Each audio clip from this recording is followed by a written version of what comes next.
నమ్మక ద్రోహం. రామయ్య ఊర్లో అందరికీ తెలిసిన మంచి మనిషి. నిజాయితీ, సహాయం చేయడం అతని స్వభావం. అతని చిన్న దుకాణమే కుటుంబానికి ఆధారం. డబ్బు ఎక్కువ లేకపోయినా, హృదయం మాత్రం ఎంతో పెద్దది. అదే ఊర్లో శంకర్ అనే యువకుడు ఉండేవాడు. ఉద్యోగం పోయి, అప్పుల్లో కూరుకుపోయి బాధపడుతున్నాడు. అతని పరిస్థితి చూసి రామయ్యకు జాలి వేసింది. ఒకరోజు శంకర్ రామయ్య దగ్గరకు వచ్చి, అన్నా, ఈసారి నన్ను కాపాడకపోతే నేను రోడ్డున పడిపోతాను. కొంచెం డబ్బు అప్పుగా ఇవ్వు, నెలలో తిరిగి చెల్లిస్తాను అని వేడుకున్నాడు. రామయ్య క్షణం కూడా ఆలోచించలేదు. తన దుకాణానికి దాచుకున్న డబ్బంతా శంకర్ చేతిలో పెట్టాడు. అంతేకాదు, తన పేరు మీద బ్యాంక్ నుంచి లోన్ కూడా తీసి ఇచ్చాడు. రోజులు గడిచాయి. నెల అయింది.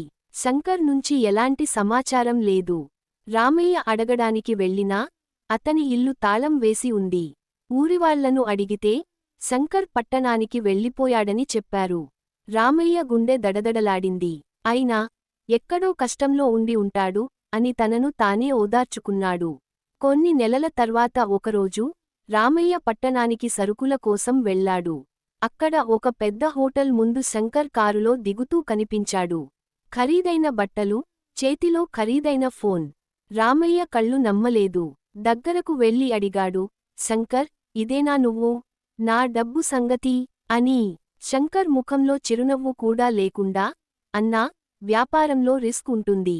నువ్వు ఇచ్చిన డబ్బు నా అదృష్టానికి ఉపయోగపడింది. ఇప్పుడు నాకు పనులున్నాయి. నీ డబ్బు తర్వాత చూద్దాం అని నిర్లక్ష్యంగా చెప్పాడు. ఆ మాటలు రామయ్య గుండెల్లో కత్తిలా దిగాయి. ఆ రోజు రామయ్యకు తెలిసింది, డబ్బు పోయిందనే బాధ కంటే, నమ్మకం ద్రోహం చేయబడిందనే బాధ ఎంతో పెద్దదని. అయినా అతను కూలిపోలేదు. ఇది నాకు పాఠం అనుకుని మళ్లీ కష్టపడి పని చేశాడు.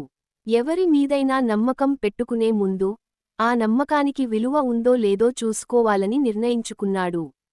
నమ్మకం ఒకసారి పోతే, తిరిగి రావడం చాలా కష్టం. నమ్మకాన్ని ద్రోహం చేసే వారు ఎదుగుతారు గాని, శాంతిని మాత్రం ఎప్పటికీ పొందలేరు.